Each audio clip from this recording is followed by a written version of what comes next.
And the other Yeah. Yep. Yep. downside, the other mistake guys would make is like, oh, I heard something in that creek bottom. I'm going to go in the creek bottom and call. But the wind, it's a fool's errand, right? Like the wind in that creek bottom is going to screw you every time. And it's going to be too thick right on the bottom. That's why Yep. I really like the edge of that mountain. So if you look at that topo where it like levels out, like if you can find that where you're like kind of on that line where there might be benches or it's more open, like that's better scenario to me. And a lot of people, like you read the textbooks, it would be like, oh, you need to call elk downhill because they're more like, but that not always true, right? If I'm trying to call a satellite up and I'm just using cow calls and small bugles, doesn't really matter. That bull's not coming necessarily to fight. He may circle, whatever.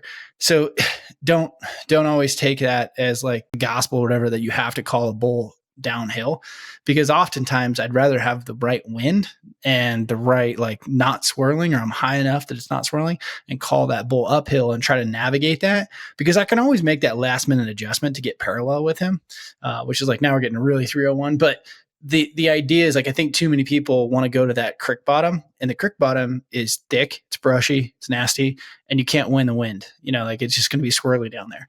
So I try to stay out of those situations. And if you're hearing bulls in there, say you're out there and you're like, oh man, there's a bull in that bottom, I still wouldn't go in the bottom with him. I would try to call him out of the bottom. Now that might not work, it may take longer, all these things, but I'm going to try to look at the topo. I'm going to try to look at the satellite views on Onyx. I'm going to be like, okay, where's it? Like, where can I get him to come? That's like a good, that mix, right? I can almost do that from satellite view if I can look at the timber. So if I'm like, man, that bottom looks really thick, but if I come up here to this bench, I might be able to call him up. And that's, to me, to the way I see it is like, man, it's a classic scenario where an elk would have a couple cows, right? He's on that bench. That's a very believable scenario that we're trying to paint to this bull who's clear down in the bottom.